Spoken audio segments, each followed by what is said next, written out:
My dears, welcome back to Xylem learning. Xylem ലേണിംഗിന്റെ പുതിയൊരു ക്ലാസ്സിലേക്ക് എല്ലാവർക്കും സ്വാഗതം. മലയാളമാണ് ടീച്ചർ പഠിപ്പിക്കുന്നത്. മലയാളം ഫസ്റ്റ് ആണ് കേട്ടോ. ഇന്ന് മലയാളം ഫസ്റ്റിലെ കുറച്ച് കാര്യങ്ങൾ, കേരള പാഠാവലിയിലെ കുറച്ച് കാര്യങ്ങൾ പറഞ്ഞു തരാമെന്ന് വിചാരിച്ചിരിക്കുകയാണ്. കാരണം പരീക്ഷയൊക്കെ അനൗൺസ് ചെയ്ത് കഴിഞ്ഞിട്ടുണ്ട്. നമുക്കിനി ഒരുപാട് ദിവസങ്ങളൊന്നുമില്ല. അതുകൊണ്ടാണ് ഇന്ന് മലയാളം ഫസ്റ്റിന്റെ ഒരു പാഠത്തിന്റെ ചെറിയൊരു ചുരുക്കം നിങ്ങൾക്ക് പറഞ്ഞു തരാമെന്ന് വിചാരിച്ചത് കേട്ടോ. മനസ്സിലെ കിളി എന്ന് പറയുന്ന ഒരു ഭാഗമാണ് ടീച്ചർക്ക് ഇന്ന് പറയാനുള്ളത്. വിമലേന്ദ്ര ചക്രവർത്തി എഴുതിയ ഒരു കഥയുടെ ഭാഗമാണ് കേട്ടോ.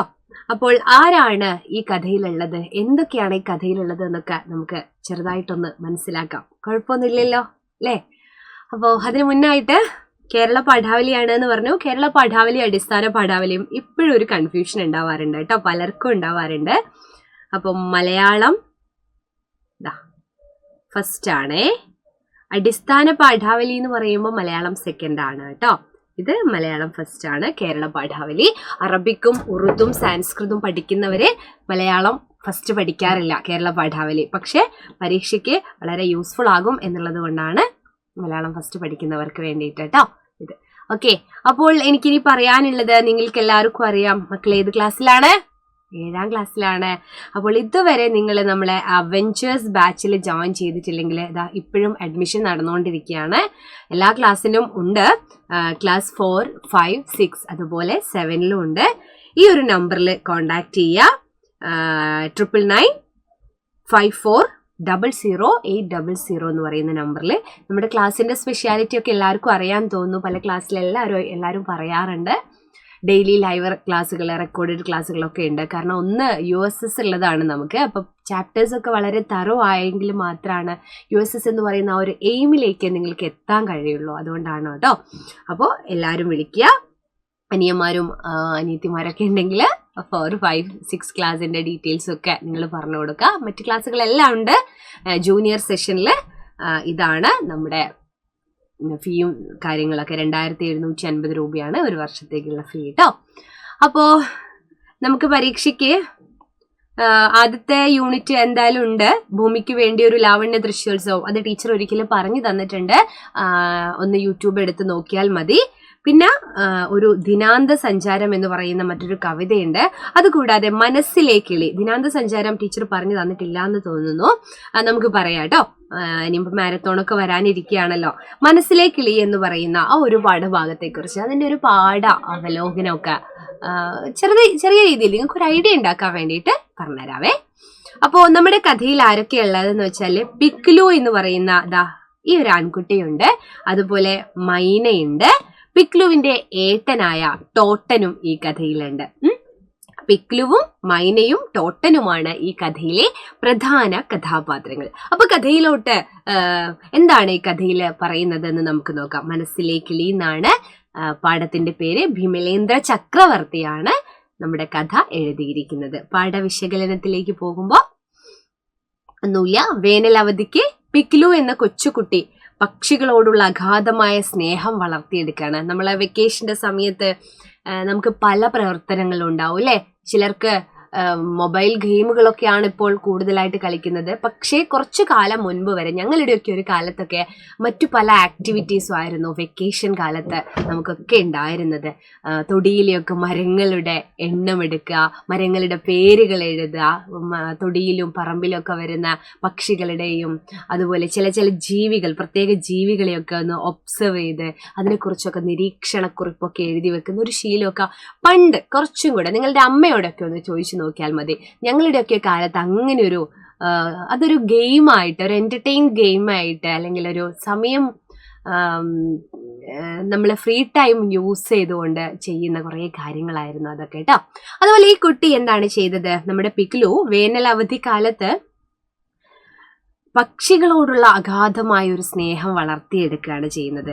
എന്നാൽ അവന്റെ സഹോദരൻ, അതാണ് ടോട്ടൻ. നമ്മൾ പറഞ്ഞു പിക്ലുവിന്റെ ഏട്ടനാണ് ടോട്ടൻ. ടോട്ടൻ ഓർമ്മയുണ്ടാവുമല്ലോ, ടോട്ടൻ. അപ്പോ നമ്മുടെ സഹോദരൻ എന്ത് ചെയ്യാണ്? ഒരു മൈനയെ പിടികൂടി കൂട്ടിലടക്കുകയാണ്.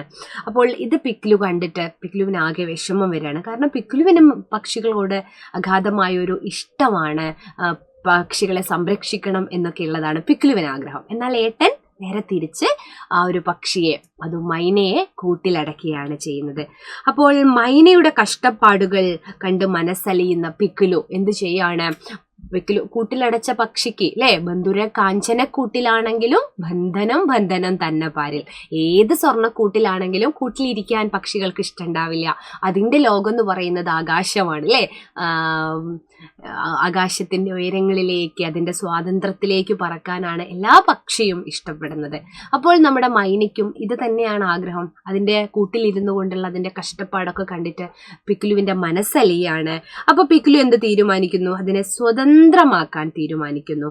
തന്റെ അമ്മയുടെ സഹായത്തോടെ അമ്മയോട് കാര്യം പറയും. എന്നിട്ട് മൈനയ്ക്ക് ചെറിയ പരിക്കൊക്കെ പറ്റിയിട്ടുണ്ടായിരുന്നു. അതിനെ പരിചരിച്ച് അതിന് സ്വാതന്ത്ര്യം നൽകുകയാണ് ചെയ്യുന്നത്, തുറന്നു വിടുകയാണ് അല്ലെ.